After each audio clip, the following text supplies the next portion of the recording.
It's football and other F words. I'm your host, Zach Lyons. You can follow me on Twitter at the Zach Lyons. We got Stoney Keeley. You can follow him on Twitter at Stoney Keeley. Sobros Network.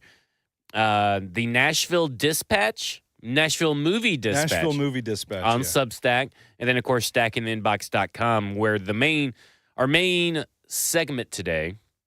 Yeah, and don't forget, Jackson, to have the Eric DaCosta stuff and maybe the Thomas Dimitrioff stuff pulled up. Oh, wonderful. I saved none of that from earlier. Well, it's a good thing I sent it to you. You have these things called A drives you can put them all on. Joseph always talks about the A drives. Yeah, listening to Joseph has got me into a lot of trouble. There you go. Okay, so Stoney over at stackinginbox.com. If you're listening to this on Friday, it will already have been out, but on Friday you will have released your master thesis on Cam Ward. Is that a fact? Yeah, don't give him any hints yet. We're going to talk about it later. But yeah, it's man, I kind of got carried away with it because I feel like he's just a really interesting prospect and a really polarizing prospect as well. But I pulled 30 plays worth of tape. It's all from the Pop-Tart Bowl, the fabled Cam Ward Pop-Tart Bowl, the Virginia Tech game, the Syracuse game. I've watched a few other ones that I compiled my notes for. It's like a 17-minute video. And over 2,000 words kind of talking about the philosophy behind drafting Cam Ward, what I think his strengths and weaknesses are, and ultimately where I land on the Titans drafting him. And it's going to be our big focus today will be on Cam Ward, but there's a lot of other interesting stuff I want to get to. Okay. If you want to hear about Senior Bowl, we got 6-7 episodes of Senior Bowl content right here wherever you get your football podcast, and also on the 104.5 Zone YouTube page. So feel free to go get your Senior Bowl analysis from over there. We covered everything from the practices to the game. So I don't want to really spend a lot of time on that. And I don't really give a shit what Derrick Henry told Diana Rossini on the red carpet today. So yeah, no offense to RG, who is crying in the club right now. I'm not trying to say that you should not cry or anything, but I just have zero sentimentality and capacity for it. So it bugs my family all the time. I'm not sentimental. I'm like, just throw it away. Why are we keeping it? Just throw it that way. Yeah. I mean, it's just I don't understand. Yeah, he's going to say right now he wants to retire a Raven. Yeah. Doesn't that mean that he doesn't want to go into the Titans Ring of Honor?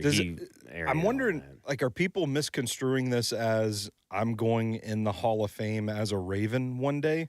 And maybe he does. I mean, it depends on. I guess it depends on who's picked or who opts to bring you in. So if it's because I guess every team has a representative or something. The way I kind of understand it, and I guess PK could be the guy that goes to the table and does the stuff for Derrick Henry, and he would then I think be considered a Titan, but I don't know. Gotcha. So there you go. So we'll talk about Eric DaCosta because we got JT, who still does not understand anything about what was said by Eric DaCosta on the Madden ratings thing. Spent about a good 20 minutes today talking about with Blaine. Even Blaine understood it. He understood it right from the get-go. It's hilarious that JT does not. He's just mad. JT's just mad. Well, he also, doesn't think that Frank Gore belongs in the Hall of Fame. So we have clearly said, by the way, we agreed. That is our question of whether or not you're a ball knower or not. Yeah. A certified ball knower is if you think Frank Gore should go into the Hall of Fame. Yeah. So JT lost ball knower status, in my opinion, on the way home with the information you provided me. It's a blow to the credibility for sure. For sure. I mean, when everybody in the NFL world tells you that Frank Gore is a Hall of Famer, like coaches, former players, experts, you just got to kind of understand that you obviously don't know what you're talking about. You're just a little youngin'. And you would think a youngin' like him, a little hatchling, would be all for of people using Madden ratings. Yeah. But apparently, there's a clear divide between what youngins are allowed to do and what youngins can't do. I did see the clip that went viral on Twitter and think, oh, God, I can't believe people are just going to take this and run with it. Yeah. The wrong way. It's like he didn't say we draft our players based in Baltimore. On he did not. It is not the equivalent of what the Jets do. Yeah, exactly. It is not like we draft our players based on their Madden ratings. Yeah. And they're asking me what JT's last name is. And in fact, I'm not even going to say that he has a last name worth remembering because he doesn't even know that Frank Gore should be in the Hall of Fame. So, little hatchlings, they kind of hurt. Oh, wait, was JT on the other side of this? Was JT on that he should be a Hall of Famer? Have we just misremembered this? Now, he told us himself that he was not on the Frank Gore should be a Hall of Fame thing. In the chat, our chat, when I first brought this up, because he put you, Easton, and the coaches, mm-hmm. and it was you, Braden, and the coaches. Yeah. So he put himself on the other side. So that was what he said in the chat. So now he's trying to, I think, change the story, it feels like. I don't know. Now, you told me Frank Gore, and because remember, we brought it up on the way home, and all he said was, should Tevin Coleman be in the Hall of Fame? Should Pierre Garçon be in the Hall of Fame? That doesn't sound like a guy that really cares about Frank Gore being in the Hall of Fame to me. So we need clarity on that, JT. Answer. I don't know if you can trust his clarity. Oh, I was a tiebreaker. I abstained. He said I abstained. So we don't know. We don't know where JT stands. Well, I think we do based on the chat where he kind of made fun of the idea of Frank Gore being in the Hall of Fame. Yeah, that's true. Context clues. I mean, context clues. Don't if you are for Frank Gore being in the Hall of Fame, you wouldn't put him in the same breath as Tevin Coleman and Pierre Garçon. Dog, I was so hot in that car ride on the way home because so many people say Frank Gore's not a Hall of Famer, and I'm like, you couldn't have watched the same Frank Gore that I watched. Well, this collective probably didn't. Yeah, I mean, they only saw the 37-year-old who still went for 600 and something yards with the New York Jets, and don't consider that in and of itself amazing. Yeah, he said I never said he wasn't a Hall of Famer. He never said he was, so that's just as good as saying that he wasn't. So take a stand, JT. Put it out right now. Right now, is Frank Gore a Hall of Famer? It's going to swing the vote. I mean, do you want to be a ball knower or not? And then we're going to tell Easton what you said, and then he's going to get mad at you for turning your back on him.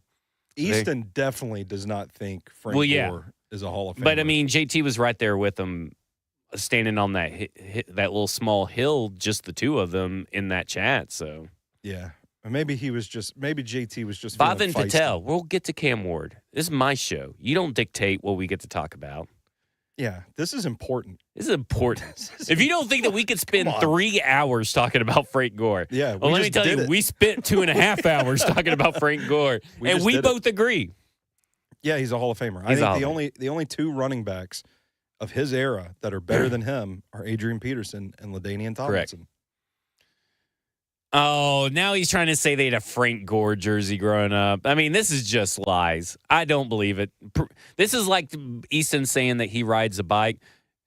Give me proof. Give me proof of you in this Frank Gore jersey. I mean, I did have a few beers that night in the bar, recollecting. I think he's trying to save face in the chat because he does not want to be known as a non-ball knower. Because you know why? If you say Frank Gore's not a Hall of Famer, people turn and look at you. Like, What?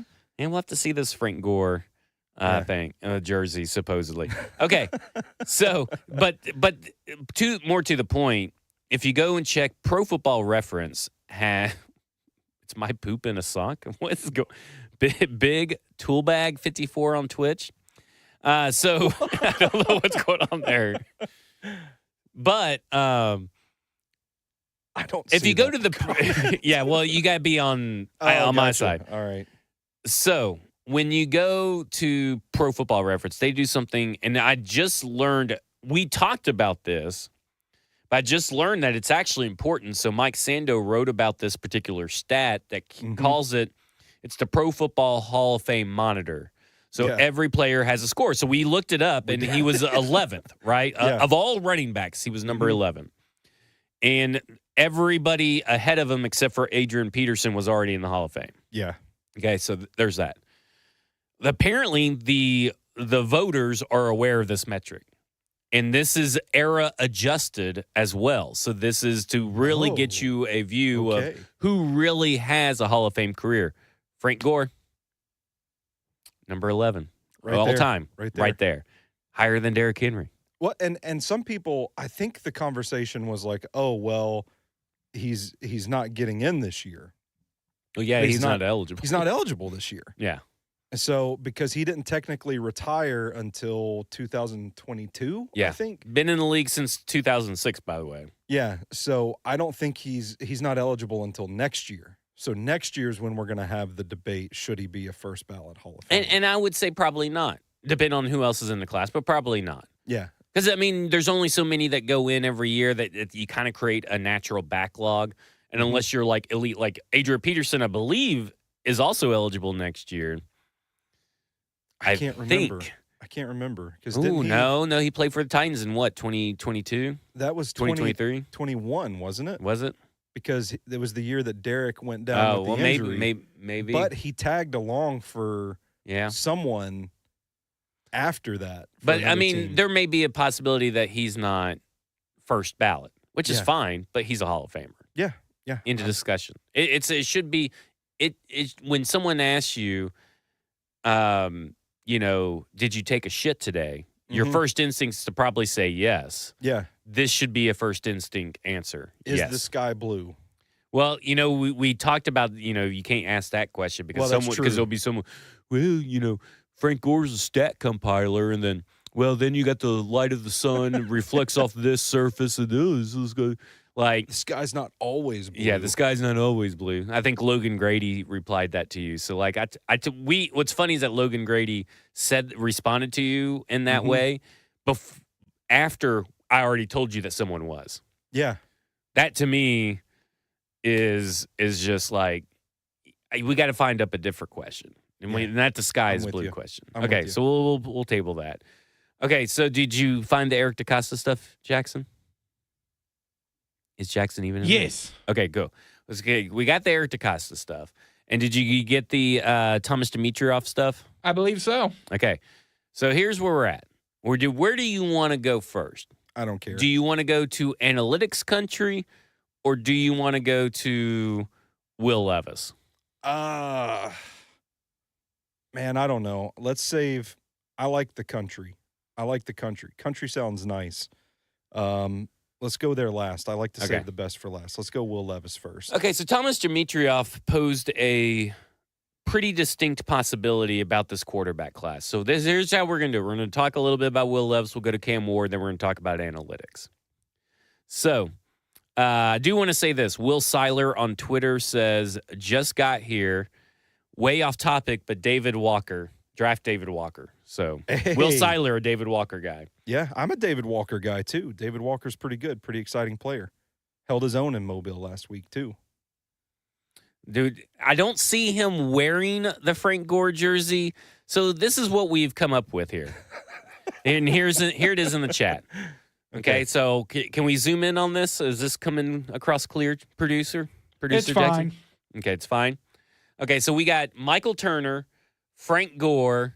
I think that's Vincent Jackson, if I'm not mistaken. V-Jack. Demarius Thomas and someone else. So this seems like a collection of jerseys that you're flipping. Well, I mean, these flip jerseys? Like you're flipping these jerseys for sale?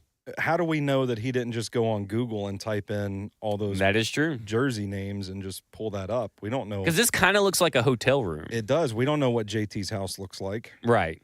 So, this really proves nothing. He's not wearing the Frank Gore jersey. If you want to be a Frank Gore fan, first off, this tells me that you have weird allegiances to players. Yeah. But because none of these, I don't think any of these share a school. Vincent Jackson, not Miami. Frank Gore's Miami. Michael Turner, I know he's not Miami, I don't think. Demarius Thomas was Georgia, right? Georgia Tech. Yeah. So, I don't know. He's not wearing it. This doesn't count as evidence. This is like a still picture of Easton standing next to a bike as proof that he is riding a bike, that he can ride a bike. So, well, why do you explain to me why he can't ride a bike? I don't know. I guess he had bad parents. I mean, I don't know why he can't ride a bike. I mean, we don't know. My parents taught me how to ride a bike. Yeah. Who did you learn from? I don't remember. I feel like my dad taught me, but I don't. Jackson, can you ride a bike?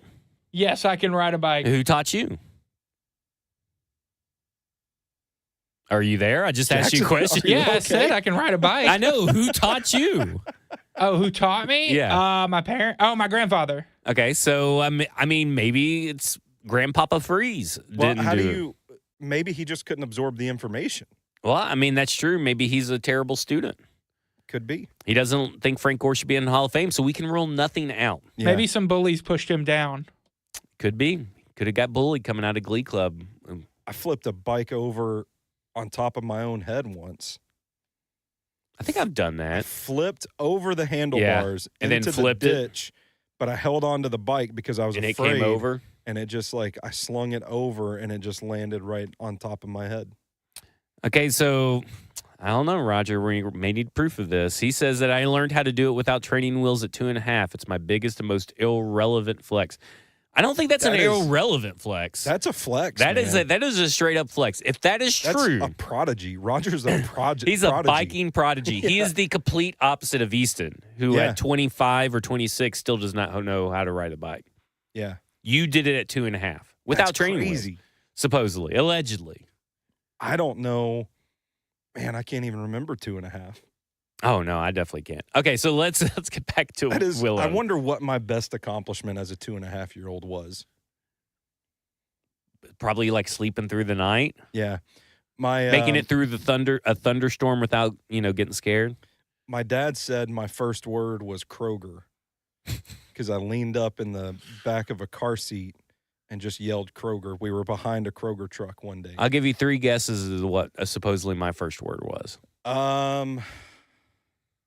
I don't know. I don't want to guess. I don't feel like people are interested in hearing me guess. Oh, well, they just want to hear the story. No, what was it? All right, so here, let's start off. Let's get back on the football. Thomas Dimitroff, okay? So this may be a reason why he didn't get the job. Yeah. But he does lay out a possibility where Will Levis could be the starter in 2025, and nobody wants to hear it. Trust me. No. I don't want to hear it. I don't like it. But this is a possibility that Will Levis is your starter. But here's Thomas Dimitroff talking about his plan for the Tennessee Titans if he had gotten the job.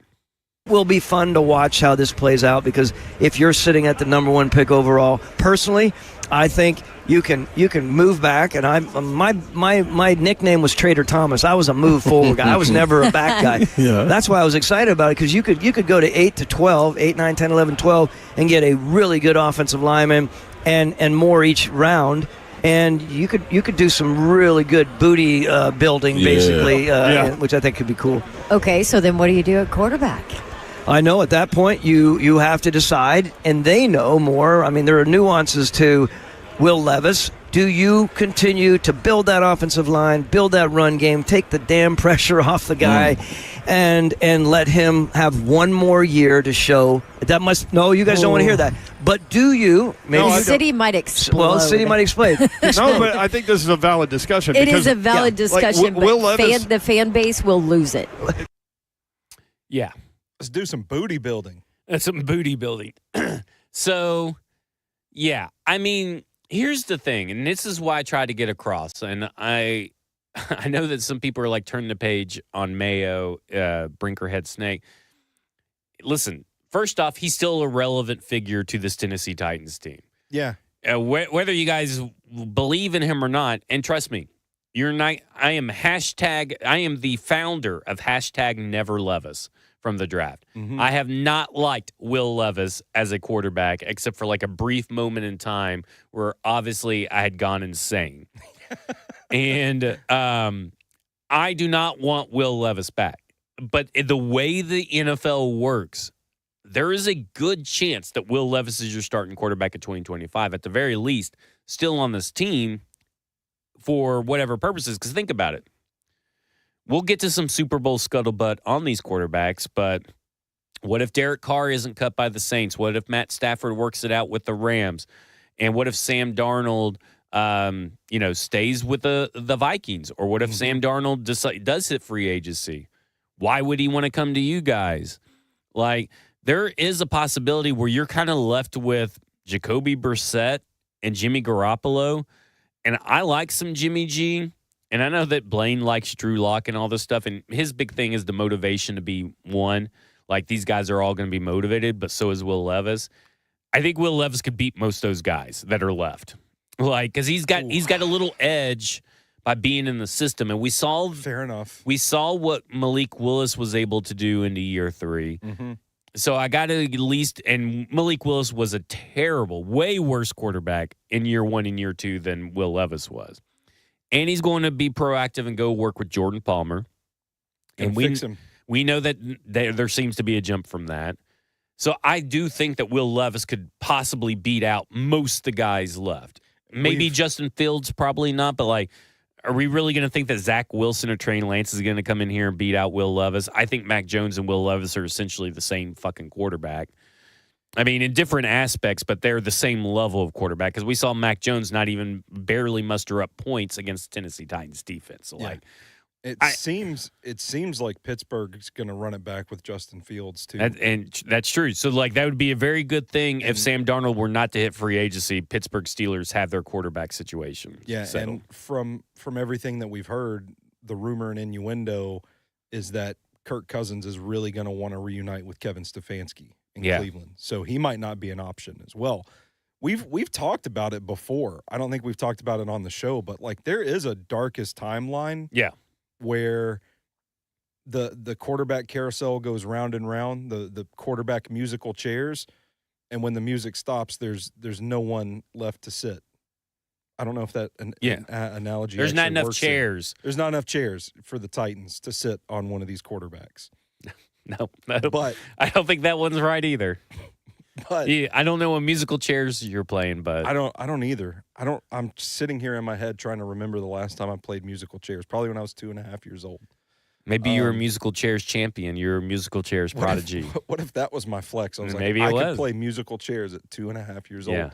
But all the dominoes could fall, and the Titans would have nobody left to choose. If Aaron Rodgers retires, if he doesn't want to play football anymore, I think he just stays with the Jets. Or stays with the Jets, yeah. And then you're looking at, from a value perspective, are these two quarterbacks really worth the number 1 overall pick? Right. Do you pass up a Travis Hunter or an Abdul Carter to take a quarterback that you don't truly believe is worth the value of where you have to take him? Man. And there's something to the hot butt theory too, right? Like Brian Callahan is got one of the hottest butts around. Mm-hmm. And we talked about it, and I would be very hypocritical to sit there and say last year that the Chicago Bears need to fire Matt Eberflus before they get Caleb Williams. Yeah. Because then you're just starting Caleb Williams in a whole new system. Whatever quarterback they were going to draft at the time, I was pretty convinced it was Caleb Williams. And here I am, and I think most people want to give Brian Callahan the pass, and I wish I could, but I would be so hypocritical if I didn't say getting a rookie quarterback with a lame duck head coach is typically not a good idea. We've heard Brian Callahan talk about the pressure that he's under, and he's even said in certain moments, like, I understand how the NFL works. I understand that, some guys don't get this chance, right? Yeah. How many head coaches have we seen draft a quarterback and then they're immediately fired the next year? Fair enough. Like, it's the reality of the NFL. Now, he has every opportunity to turn this into a Zach Stacy story, but Joe Burrow ain't fucking walking through that door. Yeah. And so at the end of the day, I look at it and I go, I hate to say it, but I just don't think he's going to be here next year. Like, I'm calling my shot now. He's probably fired, barring something crazy like trading for Matt Stafford. Like, you bring in a rookie quarterback, you're more than likely going to fail. That is at least year one. And I still have a losing record year one because they even had a losing record with Joe Burrow. But the ownership over at the Bengals has proven to be way more patient than what the Tennessee Titans are. How desperate do you get to replace Levis? I mean, at what point are you just accepting he's our best option right I think now? in free agency, you will know. Yeah. Right? Because, like, They're already going to have their board set. They're already going to have gone through the combine. They finally get to talk to Cam Ward and get in front of him. They've done their tape study. They've done their grading systems. That's pretty much all done by the time free agency rolls around. Mm-hmm. And so if we don't see a lot of movement, right? Yeah. Then, or let's say they re-sign Mason Rudolph at the start of free agency. Boy. Because we know he's well-liked. Yeah. For whatever fucking reason. Mm-hmm. So if Mason Rudolph is signed fairly early, they're waving the white flag on the quarterback free agency. Yeah. So then it comes down to, do they feel that Will Levis, year 3 Will Levis is better than year 1 or of Cam Ward or Shedeur Sanders, or do they think that, like, hey, Will Levis is probably going to suck, this team's probably going to suck, and let's spend a 4th or 5th round pick on like a Kyle McCord, Shedeur Sanders, Tyler Shook, something like that. And maybe we can develop them and push them in some form or fashion. But we're on to 2026. What if this is Brinker and Borgonzi big braining it? Like, we don't want to participate in this quarterback class, so we'll just bring Brian Callahan back, and then we'll reset in 2026 with the head coach, and we'll address the quarterback position then. That would be the dream scenario. I mean, really, here's the dream scenario. And this is the most improbable scenario of everything that we're going to talk about tonight. They keep Will Levis. Will Levis goes on a New York Giants Daniel Jones run of 9-8. But they trade back. So they don't take a quarterback. They trade back and pick up an extra first next year. Okay, so that means they have 2 first-round picks in 2026. Will Levis goes on this weird Daniel Jones-like run where the Tennessee Titans go 9-8. Somehow make it into a wild card spot. And instead of doing what the Giants did and re-signing Daniel Jones to a big extension, you draft a quarterback in 2026 still because you really know that that's not the real Will Levis. Yeah. You get what I'm saying? Like, that's the best scenario because then everybody keeps their job. And you've used this offseason to kind of build around the quarterback position. Right. So you could potentially package your draft picks to go get the quarterback you want. Okay, let's say the Giants move up to 3, and you're sitting there at 3, and maybe the Browns take Abdul Carter or the other quarterback. Mm-hmm. Will Levis with Travis Hunter and Calvin Ridley, that could win you some games. It could. Yeah. You know, as a wide receiver, that could win you games because that's kind of what I brought up about the Sam Darnold situation. A lot of people are like, well, he doesn't have Justin Jefferson. Okay. So if that's the case, what if it's Sam Darnold and you take Travis Hunter, number 1, who a lot of people think could be a Travis Hunter-like prospect, you know, as a wide receiver? Yeah. So Sam Darnold, Travis Hunter, and Calvin Ridley. I don't know. That seems like a pretty good idea. It could be fun. It could be fun. For sure. So all this to say, I'm not here for – I don't really want Will Levis, but we're about to talk about Cam Ward. It really seems like all these quarterback situations that you could choose from have the narrowest path to success that I've seen in one offseason for any team. Yeah. Like, they're the path, if you go the draft, number 1 overall, both those quarterbacks have such a narrow path to legitimate NFL success right out of the gate. Right out of the gate. Yeah. Right out of the gate. Will Levis, obviously, narrow path to success for the Tennessee Titans. Mm-hmm. I would say almost every current free agent, narrow path to success. Yeah. Even trading for Matt Stafford means you have to forego success in other areas, right? Yeah. Trading for Derek Carr, same thing. Well, you're still banking, like right now, we're still banking on guys that are not technically going to be readily available. Right. So, like, the best path to success is Matt Stafford. Yeah. And he's not readily available, and then you're going to have to sacrifice other stuff. So, like, it just comes down to it, like, there's not a clear path forward. It's just a bunch of murky crap. Yeah. Oh, also, this is important as well. Okay. I'm sure it is. Clayton Tune's going to be the backup in Arizona, so you can't just nab him off the practice squad That is true. Clayton Tune, quarterback 2 of Arizona. Tune squad. So, So let's switch then to Cam Ward. One of the available options for the Tennessee Titans at 1.1. I could see why there's a bunch of scuttlebutt around, like, and we know the Tennessee Titans have met Cam Ward, but I could see why, excuse me, I could see why everybody thinks that Cam Ward is quarterback one. Like, I understand it, even if I don't necessarily agree with it. I understand why the NFL media, the media landscape thinks that. Yeah. Well, I mean, he looks like the blueprint for what the quarterback position has been scouted recently to be. And I understand that. I could see why the Tennessee Titans would easily fall in love with a prospect like Cam Ward. Yeah. But right now, I look at it like this. I was going somewhere with that.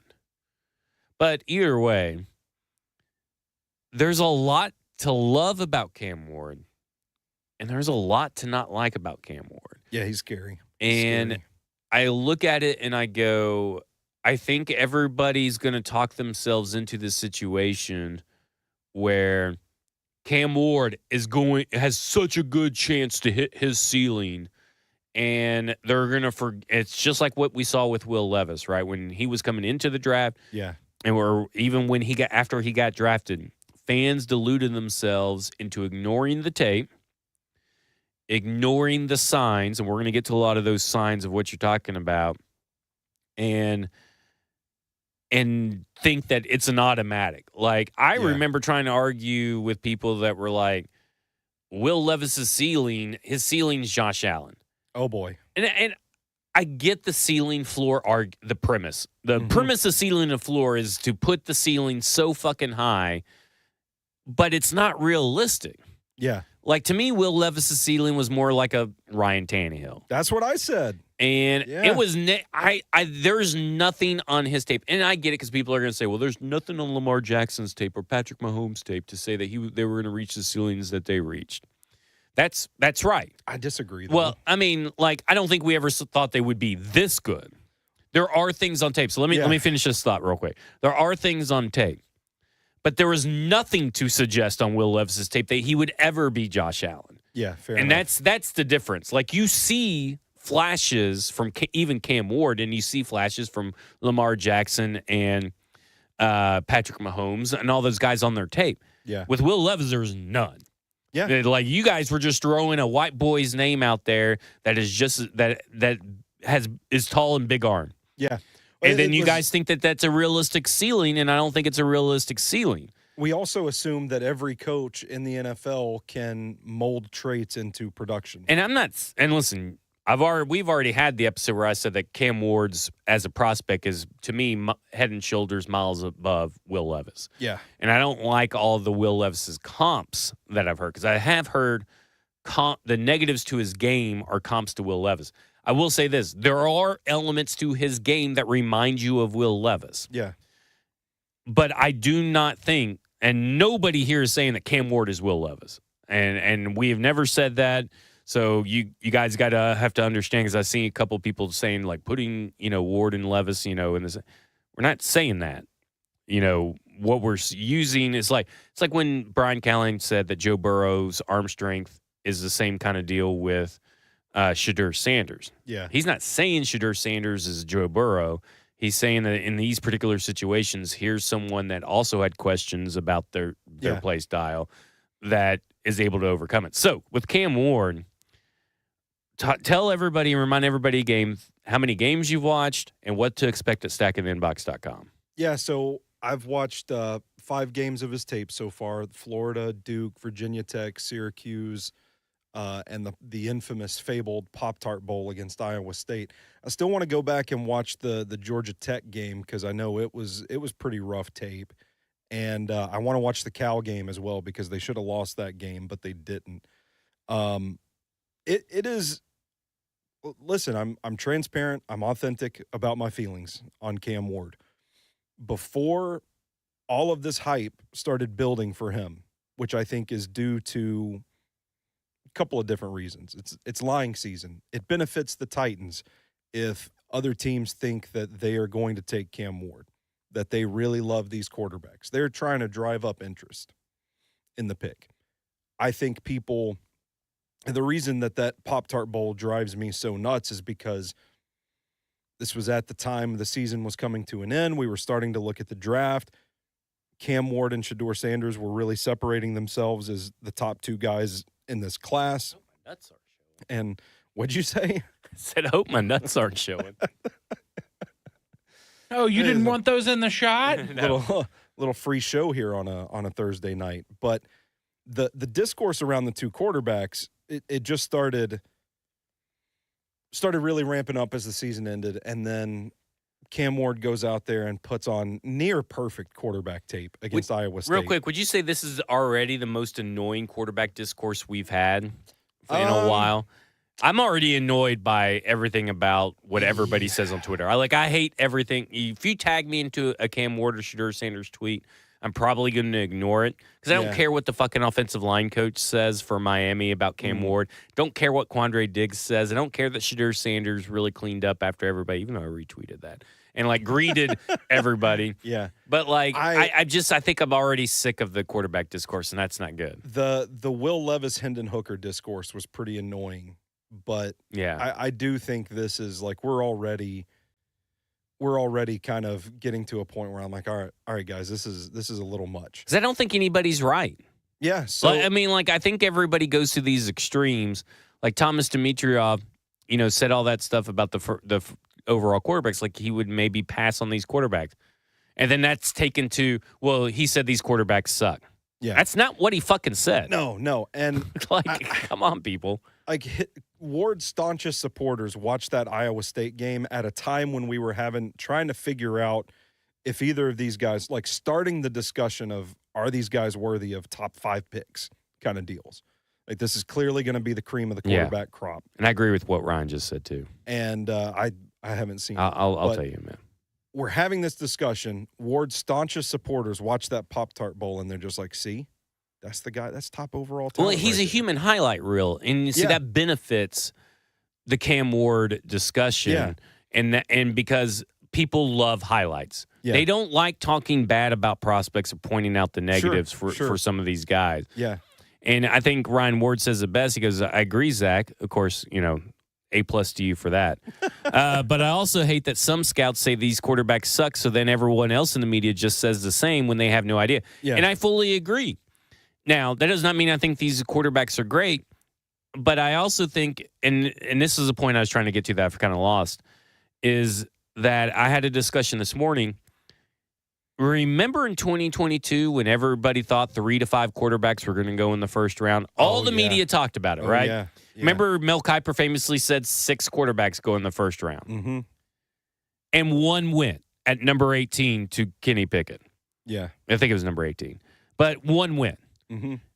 Remember when Tavondre Sweat got the DUI and then everybody dropped Tavondre Sweat on their draft boards? And I said, no, don't do that. The media does not know how NFL teams truly feel. Yeah. Now, they may get an anonymous scout from the Seattle Seahawks who don't like Shedeur Sanders or Cam Ward. Yeah. Okay. Well, what good is that? It's about what the Tennessee Titans think or the New York Giants think or the Raiders think. And they're getting tips from agents, too, who are trying to drive the value of their prospects up, their clients up. Yeah.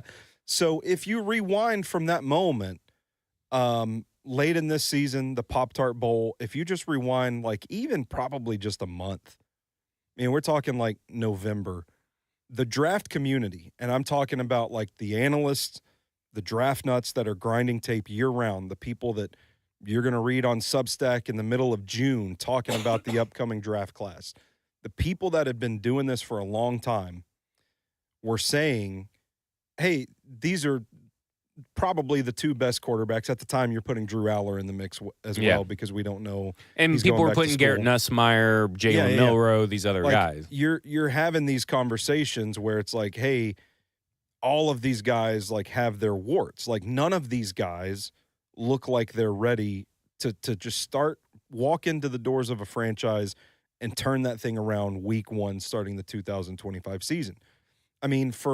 For a while, there are still people out there, draft analysts, that say, I wouldn't spend a first round pick on Cam Ward.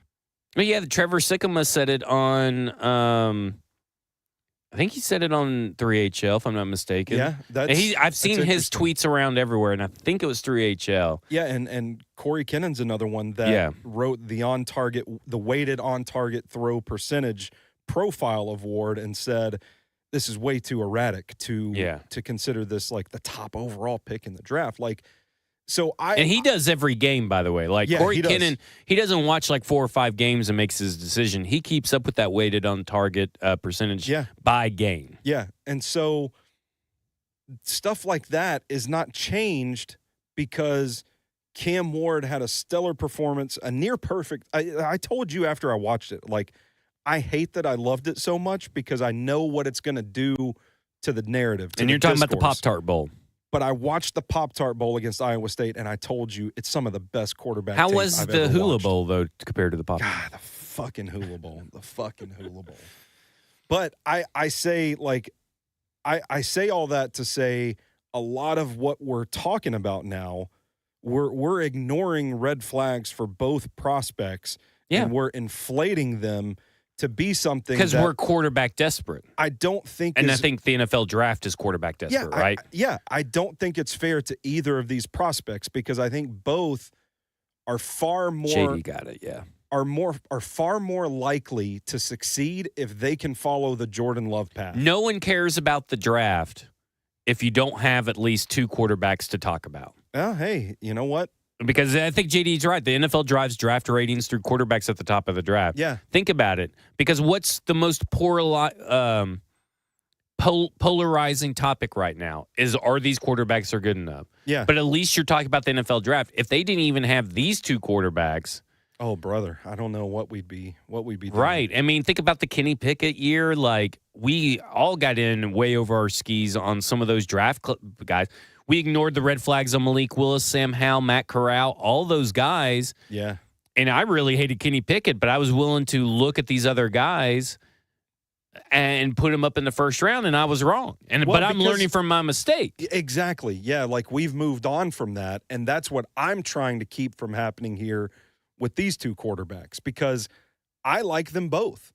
I like both of these quarterbacks at a particular spot. Right. With the idea that they can sit and learn how to fix their mistakes and become a pro. Because I would be willing to bet my 401k that if you put either of these guys, I will be shocked if you put either of these guys out there in week 1 and they don't look like a baby deer trying to walk for the first time. There's so much to fix for both of these guys.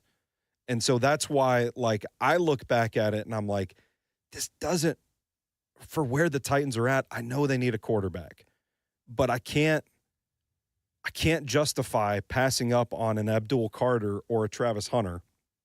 I'm a Carter guy myself because I know, like, he really reminds me of like Von Miller / Micah Parsons. Like he is in that tier as far as a prospect. I'm not saying he's going to become those guys, but stylistically, like, he's one of the best edge rushers that I've ever watched. And I know what that would mean for this Titans defense to get a blue chip player in that spot. Like, that is to me, that is where the value meets the opportunity to pick the player. And so it makes a lot of sense. To me, where the Titans are at right now, to give up the first overall pick, highly valuable, to pass on one of these blue chip guys, to take a quarterback that in my head, like we've talked about before, could be entering a lame duck coach situation. Well, now you're worried about teaching him a different offense next year. And what's going to happen is that a coach A that's going to get the job is going to say, well, you know, it's probably going to be a defensive head coach, right? Because they're going to go from offensive coach to defensive coach. That's usually how it goes. Yeah. But then if that's the case, then you're going to be, you know, changing offensive coordinators a lot. But you know what they're going to say? Well, I know I can fix Cam Ward. Yeah. I can fix Cam Ward. Well, we just went through with that with Will Levis, right? And all we did was hang that around Brian Callahan's neck that, ha, you fucking idiot. You couldn't fix Will Levis, who's one of the worst quarterback prospects I've ever watched in the NFL. Like, I mean, I'm not kidding. I did not like Will Levis. No, I know. I was there. And I didn't like him either. And I look at it and I go, then we're going to turn around and then blame the coach because Cam Ward isn't that good. and then it's going to be a big cycle, and then a couple years, and it's not, and that's not really an indictment of Cam Ward, because we're going to talk about Cam Ward, but that's how the NFL has shown us it works. That is the NFL machine. That is not the Cam Ward machine. That is the NFL machine, is that once you start firing coaches so early in a rookie quarterback's tenure, it more often than not just fucking ruins them. Look at Trevor, quotation marks, generational prospect, Trevor Lawrence, who fucking has never looked the same at all throughout his entire career. Yeah.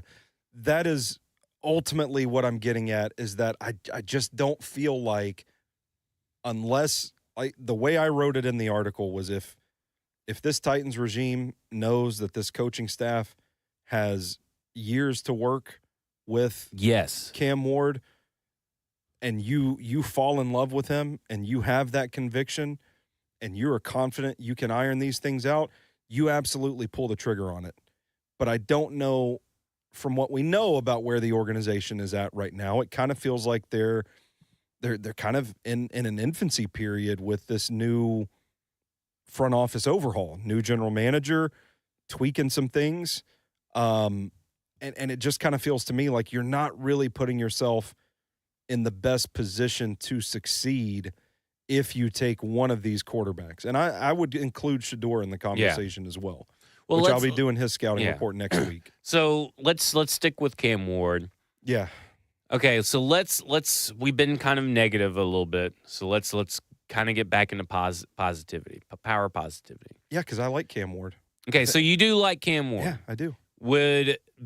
Would you say that what you like about Cam Ward really comes down to what he's able to provide out of structure, and how much do you value that through your scouting process? Not necessarily. I actually kind of think he's underrated within structure. Okay. I mean, to a point where it almost seems rigid. We were talking about it before we started recording. Like, there are plays where it just kind of feels like he's throwing to a spot, as if it's sort of a predetermined type of read, or it's not even really a read. It's just I'm going to snap this ball and I'm going to throw it. And sometimes that gets him into trouble. And you kind of have to hash that out throughout the interview process, right? Like you sit him down and you're like, why did you throw this? Why did you throw that? Was this the byproduct of coaching, that Miami's offensive staff was just saying, hey, dude, no matter what happens, this ball gets to you, you throw it to this spot kind of deal. But when everything goes right for Ward, he's actually still a pretty damn good quarterback. I think for me, the things that I like the most about him are it starts with his arm talent. This by the way, this lighting has done me no favors. No, I was checking that earlier. Like, I just feel checked like it to see how long we've been going. I just checked it. We really need these lights on over to the left of me, because I look very Korean or Chinese.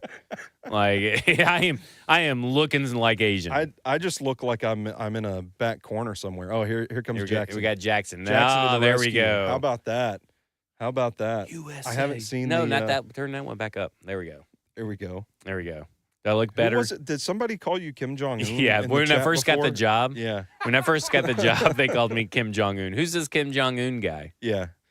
Oh, man, the chat's always got your back. They try to gaslight me now, and I don't really appreciate it, especially Curtis. Curtis is really, he's hurt my feelings. I like Curtis. I like Curtis, but he's trying to gaslight me, talking about the chat's never talked about Dylan Gabriel, and the chat's never said, who's saying that you have to play these guys? That's you, Curtis. Yeah, Curtis. Who was that guy the caller wanted yesterday? The strip club guy? No, the other guy. Oh, I don't remember. I wasn't paying attention. Oh, he wanted Deion. He finally talked himself into. Is not the guy that I would have thought would have promoted, because when he started talking, he talked for like 4 minutes, and then he goes, one last thing. Let me tell you about Shedeur, and I'm like, oh God, this is the voice of someone that should not be talking about Shedeur Sanders.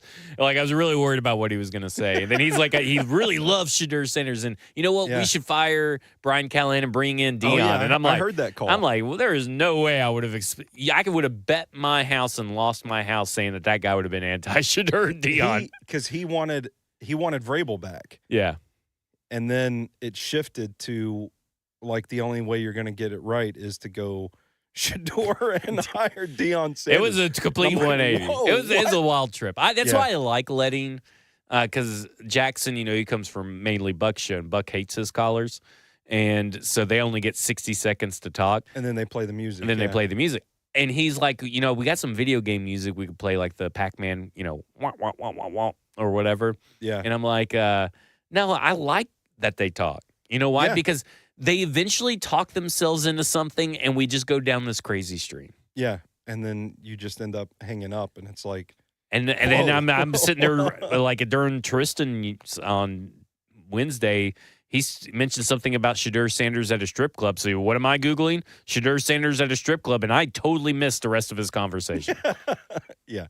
I don't remember what I was saying. We're talking about Cam Ward. Talking about Cam Ward. And we're talking the arm about his talent. underrated in structure play. Yeah, because I think Which that has been a big thing, right? Is that Yeah. can he play in structure? Yeah, he plays in structure all the time. Like watch the tape. Like these throws, some of these throws that he's making are so structured that I'm like asking you, I'm like, God, is he just being coached to just throw this ball to this spot wherever? Which means he's coachable.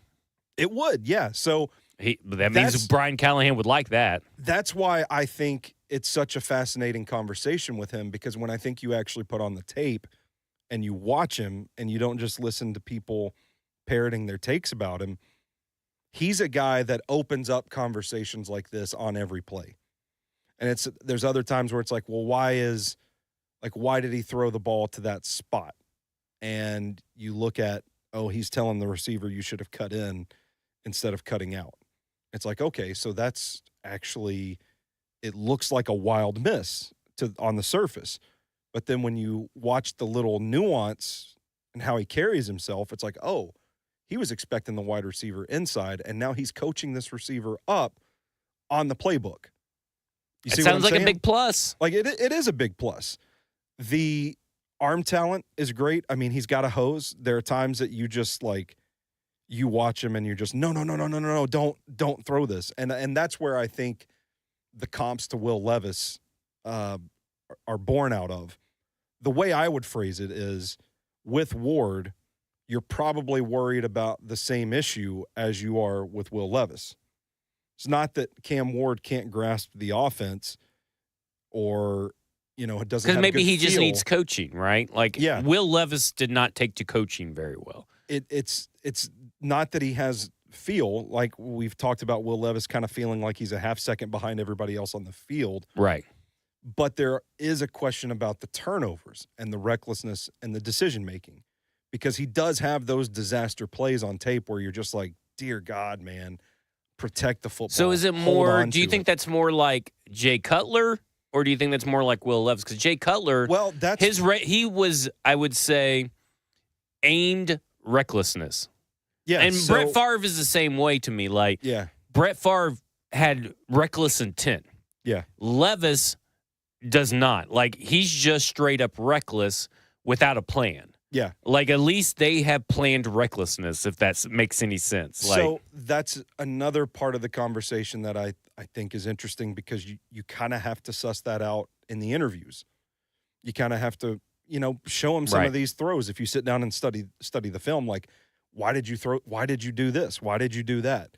And if the answer is trying to make a play, and you feel confident that it's not a competence issue or a feel issue even, then you can probably work around some of that, right? Like, Right. if it's not like, because I don't think there's a lack of a mental aptitude to Cam Ward. yeah, if I that don't makes think sense. So, I don't think so either. Where because Will Levis, yes. it's been a big knock of Ward, because people are like, well, all he can do is play out a structure, and you actually do want a quarterback that can operate on time and all this stuff. And I'm like, you watch the offense, like, yeah, the offense is kind of wonky. I mean, he's not running Callahan's scheme down at Miami, but you can see him like understanding it, going through progressions, making reads on some plays. Like there is a lot that I told you is like he's thrown to a spot, but it's also not like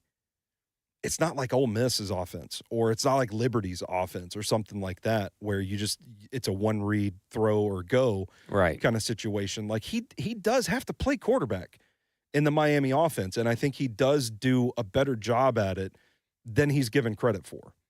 And ultimately, that is, to me, like, that's a pretty endearing trait as a quarterback.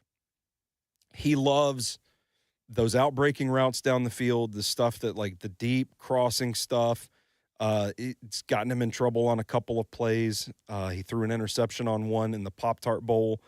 Ruined his near perfect quarterback tape in that game, where the cornerback comes off his guy down the field because he sees there's like a man-on-man wide receiver streaking across the field, going towards the pylon, one-on-one. He's got his guy beat, but he knows, if I come off my responsibility, I know Cam Ward's going to throw that ball, and I'm going to be there to pick it off.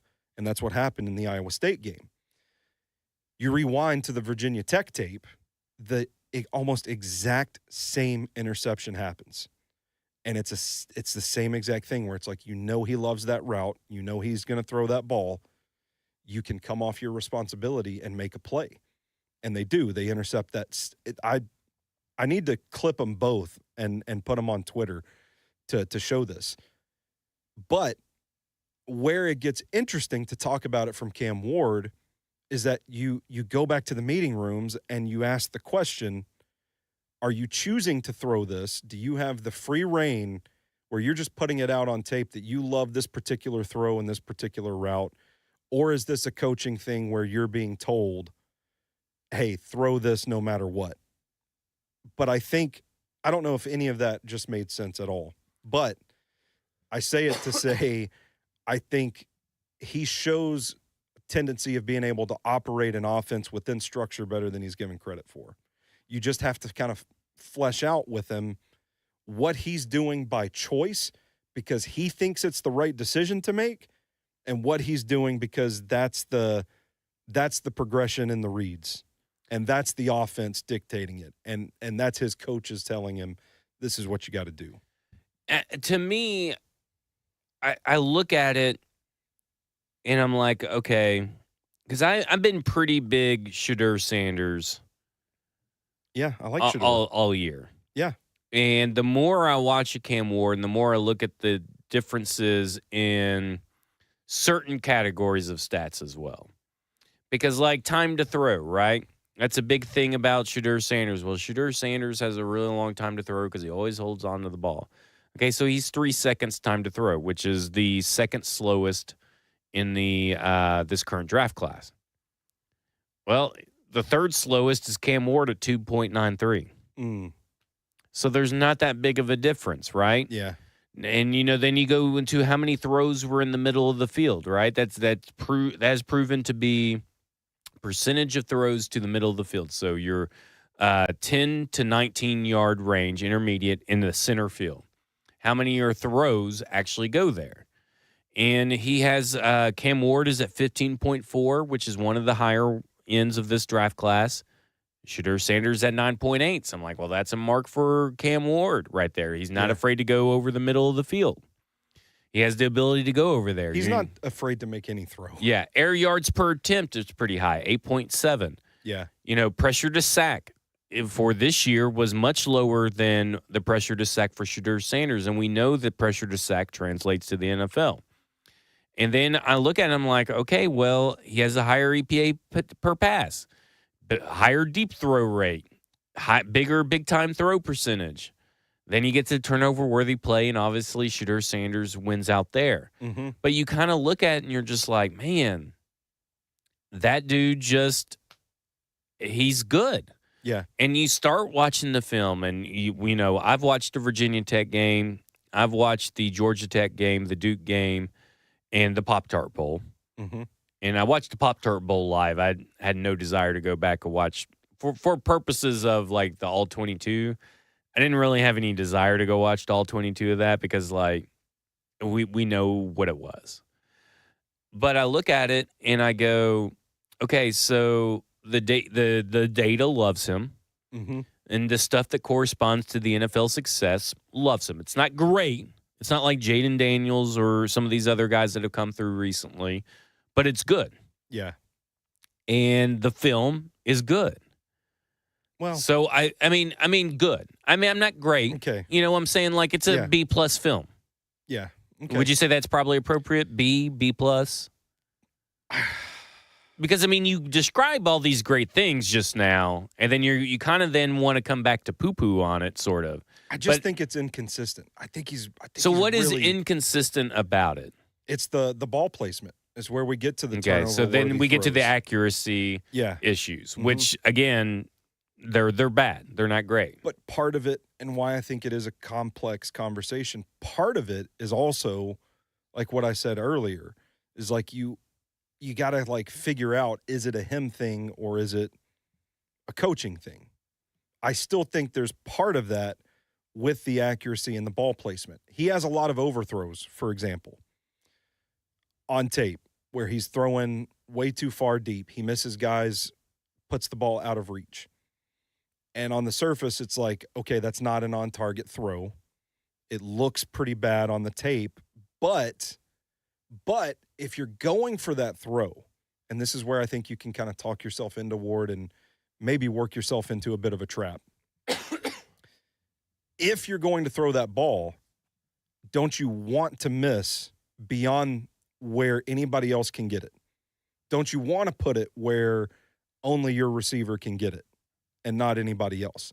And that's where I'm like, we saw Seth Hennigan do that, right? Yeah. There was a lot of throws this weekend where Seth Hennigan is making these throws that are off target, would be considered off target, but they're in the only spot that his receivers can make, and his receivers go and make the play. Now, some people may say that sounds like an on-target throw. No, the receiver had to go out of its frame to get it and make a play, but it was you could tell he was throwing it to a spot in the air where only his receiver could get it.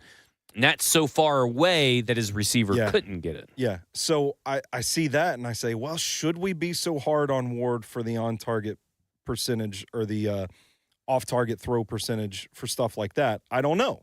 It's something to consider. But he has a tendency to throw behind guys. He did it a lot on these quick slants inside where, yes, the receiver could adjust and make the catch, and they would pick up like 10 yards. But you just know, like if you're guiding the guy, if you're placing the ball out in front of him, the way the defense is aligned, you can see it. I've got a play in the scouting report tomorrow where I'm like, man, he puts this ball out in front of the receiver. This is like a 40, 50-yard gain because there's nobody within 5 yards of the receiver. That, to me, is where I look at it and I'm like, okay, this tendency to just throw on the move without resetting your feet, throwing off your back foot, throwing across your body, these reckless throws that you make, they lead do those the feet stuff, like the off-platform throws or not not replanting your feet properly, does that show up throughout the tape at a high rate? Because, that was Malik Willis's big issue. Matt Corral was kind of like flat-footed. He never even came up. But, like, is that a constant issue you've seen throughout his tape enough to where you're like, that may be a habit you can't break? I think so. I think that's one of the questions you ask. Because wasn't that Patrick Mahomes' big thing? Yeah. But, like, you got Andy Reid who can kind of let you. Exactly. So, see, you're connecting a lot of the dots that I think make this such an interesting conversation about Cam Ward, because I do think it's pretty frequent that he gets his feet just kind of out of whack, and he's so comfortable with his arm strength that he's willing to just throw whatever. And there's one play where, like, his legs are almost crossed. Like, he's moving from side to side. Crisscross applesauce. He plants, and the other one comes across, and he still just throws it. And I'm like, brother, that's, like, terrifying. But you see the impact of that when balls do go where, like, only the defense can catch them off target. And when it's stuff that is you're hitting, like, the back shoulder of your receiver on a quick slant going in, where if it's in front of him, that's a big gain. But now he's got to stop and slow down and come back to the ball. Or there's one play where the receiver has to completely turn around, catch the ball outside of his frame, and then he has to turn around again just to get back into position to run upfield. And it's those things that I think greatly limit his potential, because you've got to figure out, you have to figure that out. Is it a tendency that you can coach out of him? Are you capable of coaching out of him? Do you have the coaches in place? Do you want to coach it out of him? Because you could lean into that strength like Andy Reid did and kind of, just not worry about it, but you coach up the other aspects of the quarterback. Yeah, and that's a part of it too. Like you've got to figure out what I ultimately come back to with Aaron Ward. Rodgers is also a guy with notoriously bad feet. Yeah, you've got to figure out what you can coach out of Cam Ward. Right. And if you feel confident that you can iron out some of these deficiencies and lean into the strengths and do some of the stuff that Ward does do spectacularly, to me, that's how you unlock him. And that's how you get the guy that everybody thinks can be like a top 10 caliber quarterback in the league. So let me ask you this. What's your confidence level in this coaching staff after it's not the same. Yeah. But we saw them try to break habits that Will Levis had. Yeah. So you could kind of look at this two ways. They couldn't break Will Levis's habits, which means that they can't break anybody's habits, or they couldn't break Will Levis's habits because they were so bad, but they learned a lot in how to maybe get a more coachable quarterback broken in. Well, you get what I'm saying? Yeah, I do. For me, the question is, can you identify the right guy now? Because what we heard, and I think this came up in Easton's interview with Brian too, was like throughout the summer, training camp, everything looked great. Which it didn't, by the way. I do want to push back on that because you remember there was that clip everybody tweeted about Nick Holtz cussing at the entire. Well, and this we need to have Nick Holtz on the casting couch over here. Yeah. And because I would love to ask him, shouldn't that have been a sign that all your quarterbacks are throwing all these interceptions, you're having to run out there and drop F-bombs and tear into their asses over this training camp? It never really stopped in training camp. Shouldn't that have been a sign that, like, hey, maybe we're fucked? Well, I don't know if any of our buddies actually reported it or said it on any of their shows or written in any of their articles, but we were having conversations with people in August during the preseason where there were some of our friends that were at practice every day, and they were saying, like, yeah, I know everybody's super optimistic right now, but something's still not right between Will Levis and Calvin Ridley. Right. And we all just kind of brushed it under the rugs like, oh, well, it's new chemistry. Like, they'll get there.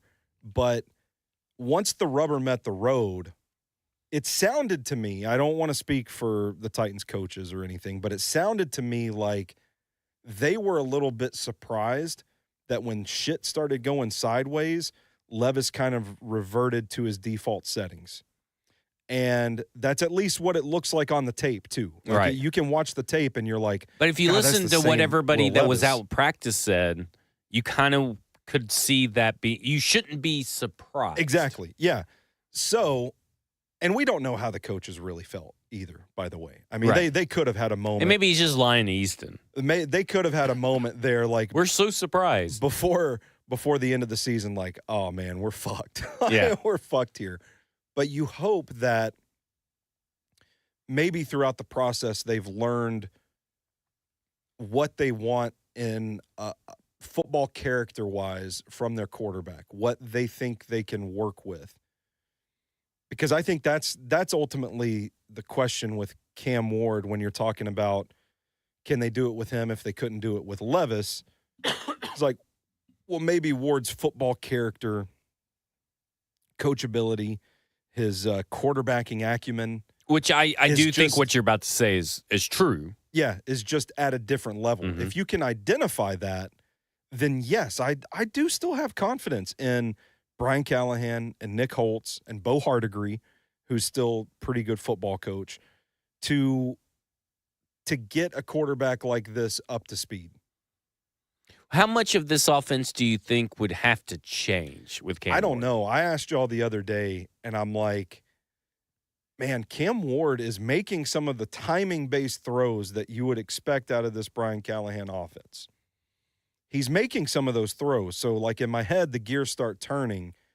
And part of that was, what could or would Brian Callahan be willing to add to his bag with a guy like Cam Ward? Like, could you do a lot more of the RPO stuff, play action stuff?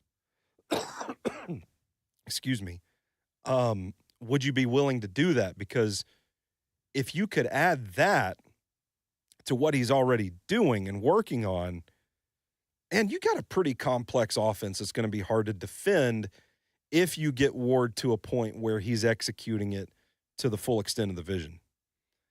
So I would think, I mean, they're smart football people. And they try to incorporate RPOs. Yeah. I mean, maybe too little, too late, but they tried about the second coming of Will Levis. Yeah, and he talked about, like, adding in some of the play action and a lot of the stuff they couldn't do because they were idiots about right tackle. Yeah. There's no polite way to put it. Yeah. They were fucking dumb about right tackle. They ignored the need. It was negligent to put it best. But he talked about some of the, like, multi-level passing concepts that they installed that Will Levis had some success on under Tim Kelly, which was something Tim Kelly called a little more of. Yeah. And they tried doing those things, and it still didn't work. So I have faith that they recognize it's not – there's a lot of people that say, well, Callahan didn't tailor his offense to Will Levis.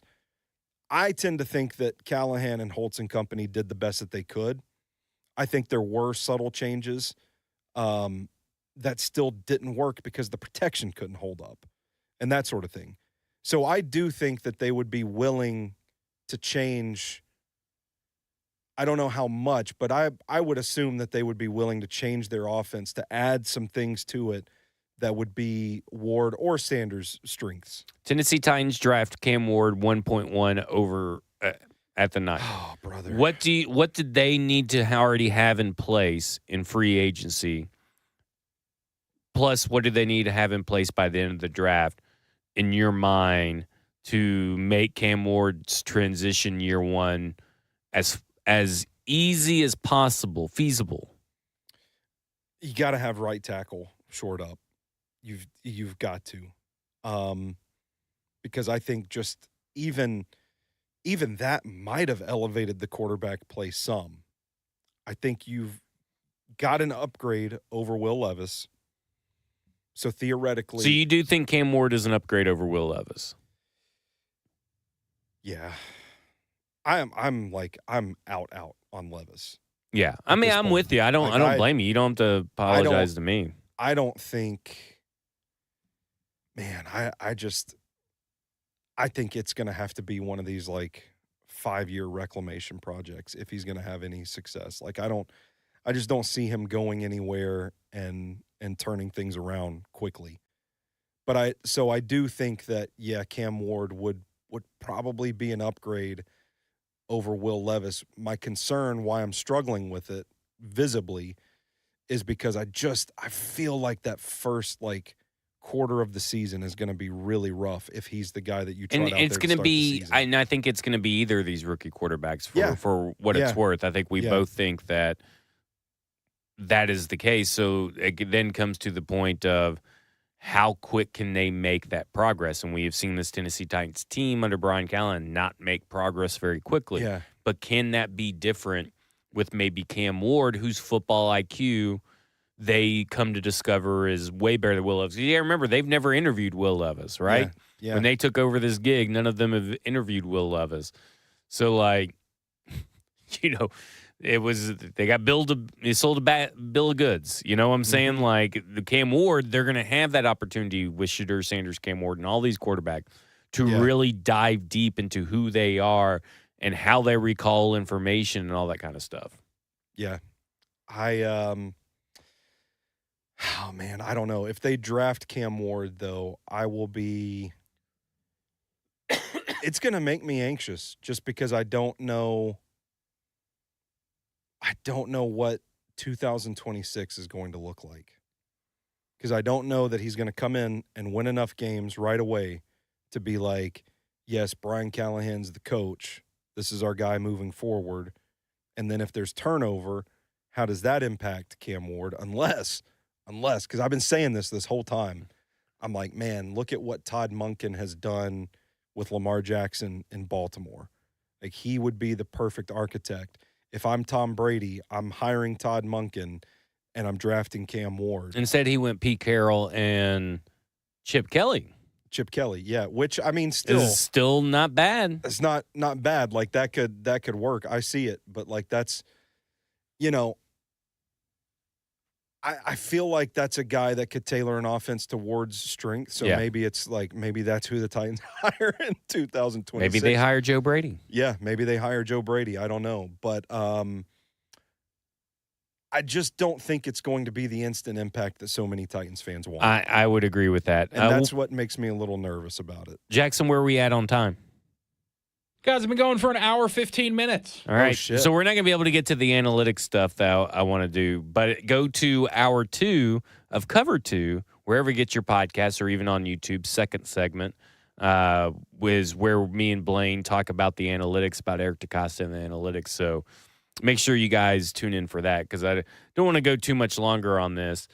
I'll sit here and talk about Cam Ward. Yeah, I'm telling you. Well, we got Shadur Sanders. We're going to talk about next week, and then what we'll do is we'll give Shadur Sanders the spotlight, just like we did Cam Ward, and then we'll come back in 2 weeks and talk about both. Or we can talk about Will Howard for an hour and 15 minutes. We'll save Will Howard. When are you going to be done with your Will Howard? I was done with Will Howard. Yeah, I did my requisite 4 games on Will Howard, and that was before the playoff run. Mm-hmm. So now I'm like, well, shit, the playoff run's better than anything he did during the regular season. And so listen, teams did say, scouts have said that teams are going to weigh heavily their performance in the big game performances of these college football playoffs. Yeah. And something me and Blaine talked about today, Cam Ward, Shadur Sanders didn't get into the first year 12-team playoffs. Yeah. So, as for all the heroics and good that Cam Ward did, let's keep in mind a couple of things. He's never beaten a ranked team. Yeah. Last year. Well, I mean, never beaten a ranked team. Go ahead, finish. I didn't mean to cut you off. I don't want never beaten a ranked team. In some of the biggest moments where, like the games that he lost were towards the end, right? They're on the cusp of the college football playoffs and they lose and they don't make the college football playoffs. And he is part of that reason. It's a team game, but he's part of that reason. They should have lost the Virginia Tech game.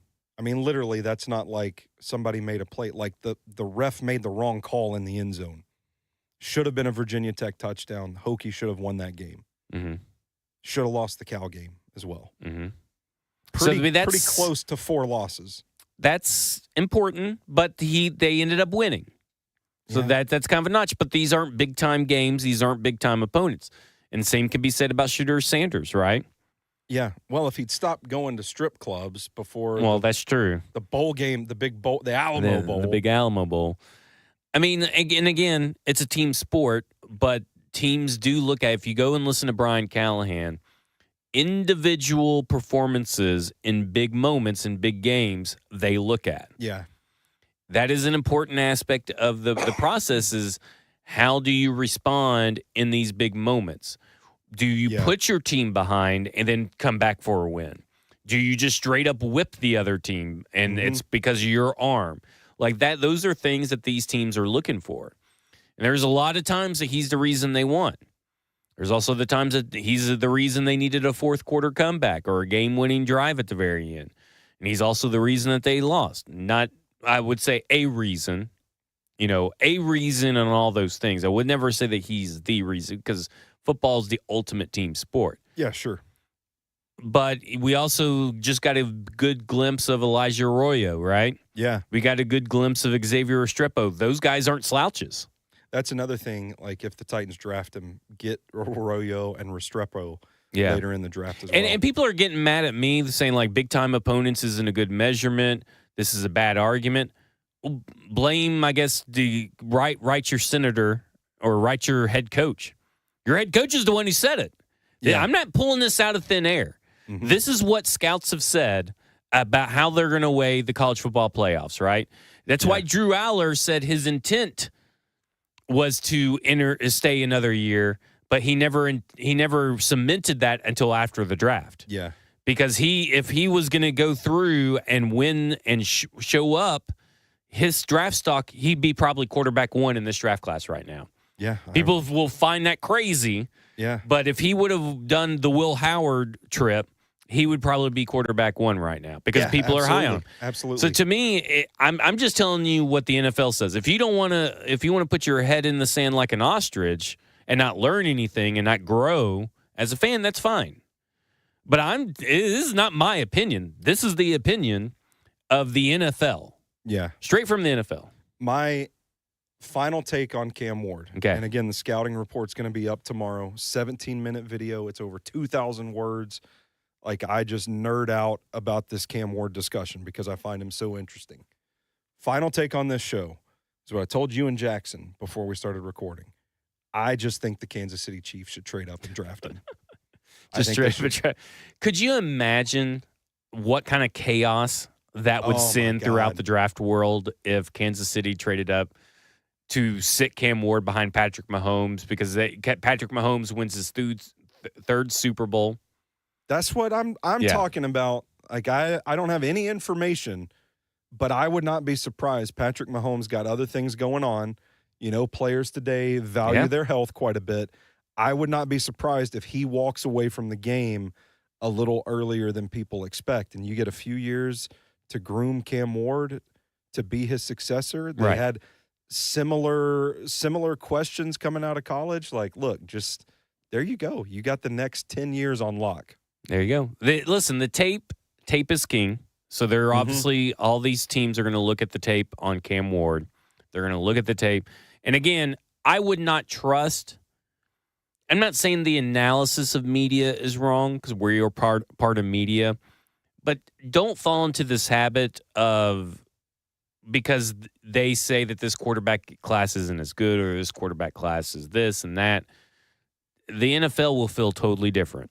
Yeah. The NFL has told you what it's going to measure, what it's going to look at. You just have to pay attention to those things. It's not necessarily because what they're going to do is if you listen to any of these guys that have come through, Mike Bergonzi's talked about it.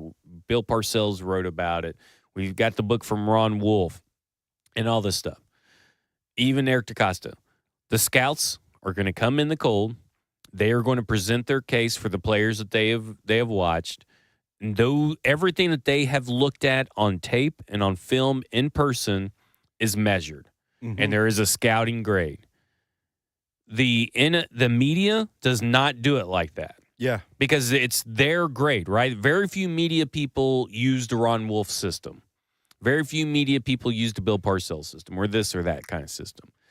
And they're building their big board in an overall manner, whereas teams are building it in a specific manner. This is why it's typically such a wild variance between what the NFL views as top-tier talent and value versus what typically the regular Joe Schmo.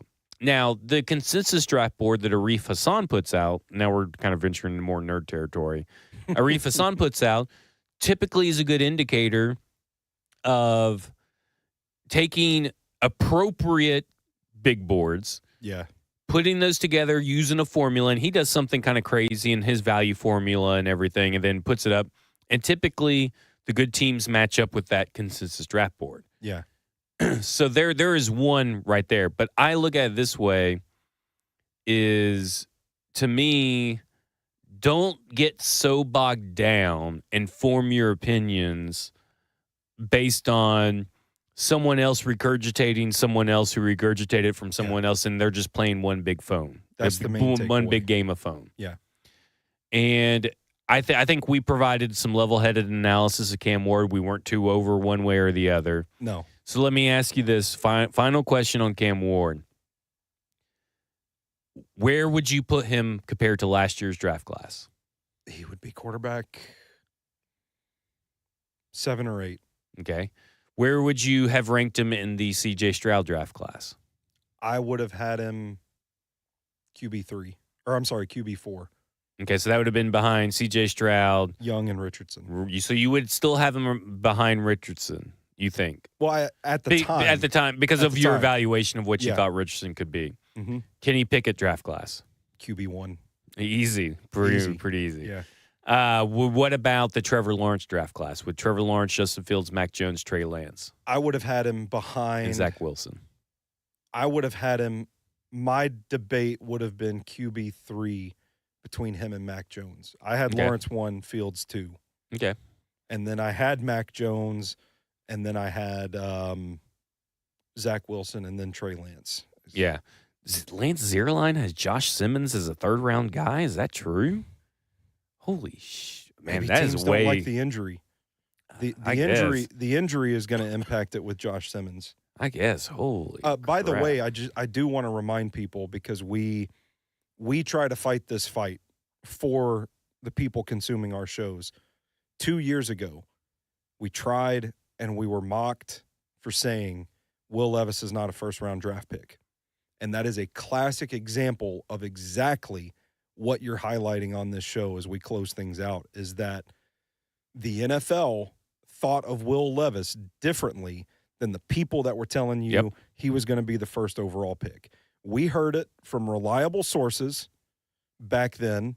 There was a lot of scuttlebutt among the scouting community that it's going to take somebody falling in love with Will Levis for him to be a first-round pick. And we came back and we said, hey, guys, I don't know if y'all should be believing all this stuff. And what ended up happening? Will Levis was a second-round draft pick. Just unfortunately to the Tennessee Titans. All right, that will do it for us. If you want more in-depth discussion, a 17-minute video, 2,000 words on Cam Ward, go to stackinginbox.com. It will be out on Friday. Then, of course, you got Sobros Network, Nashville Movie Dispatch, which you just talked about, the Fantastic Four trailer, making you fall in love with You're Ready to Be Hurt Again. I love that it is just Cousin as the thing. Mm-hmm. They didn't even try to modulate his voice in any way, change it, and literally putting in him like trying some kind of sauce, a cooking scene. Like, okay, that's a little on the nose. It is, yeah. And no scenes of Pedro Pascal stretching, which means that the graphics did not pass the clear. Oh, man. That clear. I didn't even think one. about that. Yeah, they're still fine tuning that stuff, ironing those things out. Yeah. Other than that, cover 2 Mondays through Friday, 1 to 3 p.m. Central Standard Time here on 105 The Zone. 3HL has had over at Radio Row has had some great interviews, including the Thomas Dimitrioff clip we played earlier. Ramon, Kayla, and Will is going to be on every Monday through Friday morning. Then of course you have Buck on after that. Lucas has done a good job filling in for him. Jackson, grade the show. What's the show grade? I'm going to give it an A-. I love the Cam Ward discussion. I think it was an A- Yap Fest. A- Yap Fest. We had to get the Frank Gore Hall of Fame discussion in somewhere. Yeah, we had to. Couldn't live without it. It's for America. It is. America needs more Frank Gore. Mm-hmm. If that's one thing I've learned these last few months, America needs more Frank Gore. The kids need to know about Frank Gore. Yeah, they do. That will do it for us. This has been Football and Other F Words, and you have just been effed.